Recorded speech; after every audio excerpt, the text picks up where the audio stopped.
Welcome to Oleta River State Park. Located within metropolitan Miami, Oleta contains over 1,000 acres of land and is Florida's largest urban park. My name is Lori Sheldon, and I am proud to be a Park Services Specialist here. Being situated within a dense urban environment is terrific for visitation and local visitors. We can, to some degree, be compared to New York Central Park, a large green expanse nestled within a tight grid of residential high-rises, roads, and businesses. These same factors place us in a unique situation regarding COVID-19. The number of positive cases in Dade County is higher than that of any other county in the state of Florida. Further, Miami's unemployment rate has skyrocketed because of so many of our residents work in hospitality-oriented fields. Given these facts, I've been asked continually, why do I keep going to work? If the park is closed, what are you doing there? My response is quite simple. I tell them that Oleta is not a building that one can lock up and walk away from. It is a living thing. It needs constant care. We can look to history for guidance regarding what past administrations have done to combat unemployment and improve parks during periods of national crisis. Franklin Delano Roosevelt considered himself a conservationist in the mold of his famous cousin, Theodore Roosevelt. But a national crisis was a much bigger issue. The Great Depression demanded his urgent attention. The Depression affected everyone in the United States. 1 out of every 4 American wage earners was out of work. Among the many programs that Roosevelt's New Deal created to combat unemployment was the Civilian Conservation Corps. The CCC was especially dear to the president's heart because of its focus on conservation. The CCC put young men to work in national forests, state parks, national parks, clearing brush and replanting forests, fighting fires, and building visitor shelters and ranger cabins, in addition to improving campsites and trails. In all, more than 3 million men found work with the Civilian Conservation Corps during the course of the Great Depression. Members of the CCC were responsible for building more than 97,000 miles of fire roads in national forests, combating soil erosion on 84 million acres of farmland, and planting 3 billion trees. Some $208 million was pumped into projects in the national parks, including trails and buildings that remain to this day. That said, in the spirit of FDR, we are taking this time to improve our park.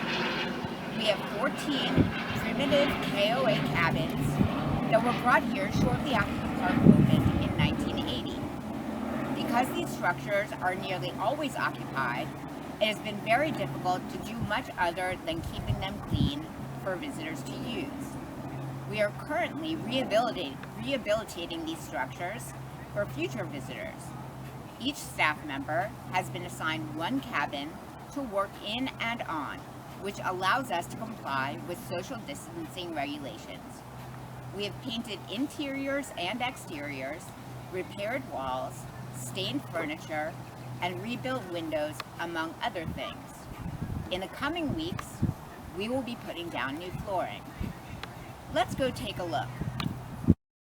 Here we are in cabin number 2.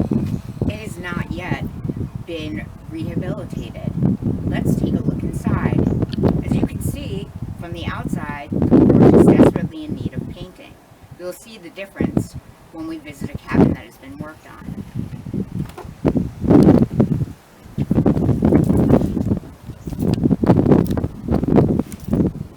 This cabin has the original furniture, although the walls are dark and scratched up, and the air conditioning unit and trim leaves a lot to be desired. Additionally, the walls have been filled with some of the expanding foam, which isn't aesthetically pleasing.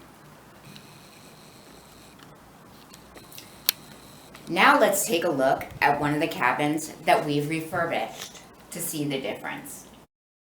This is cabin 10. I've been working on this cabin. Obviously the porch hasn't been completely painted yet because it seemed counterintuitive to paint when I would be walking back and forth. But the entire exterior of the building has been painted and repaired. Let's take a look inside.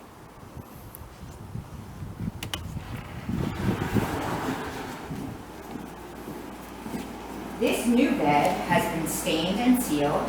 All the windows have been trimmed out. The walls have been painted as well as the beams. There's new window treatments. The air conditioner has been framed out nicely. And this is some of the work we've done.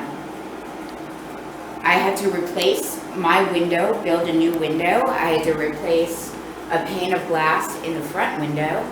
All of the outlets have been changed and switches, and I think it looks a lot nicer and brighter in here.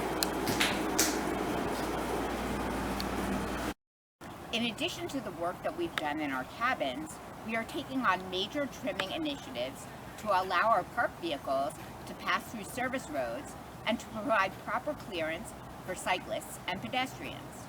We are also working to remove invasive exotic species of plants, including Burma reed, scavola, Brazilian pepper, and Florida holly. Given the size of the park, these are no small tasks, and the fact that we only have 4 full-time rangers, 3 OPS rangers, and 2 park services specialists makes it even more difficult. Further, 3 of the aforementioned staff members are currently on or just returned from 2 weeks of COVID self-isolation. There is no end to the work we have before us. Just as significant is the way that the park itself has responded to being closed. I have seen coyote roaming, birds are singing everywhere, gopher tortoises are out and about, and our waterways have never been clearer. Thank you for your interest in what we are up to at Oleta River State Park. We look forward to seeing you in person as soon as we reopen. Be safe, everyone. This is Lori Sheldon signing out.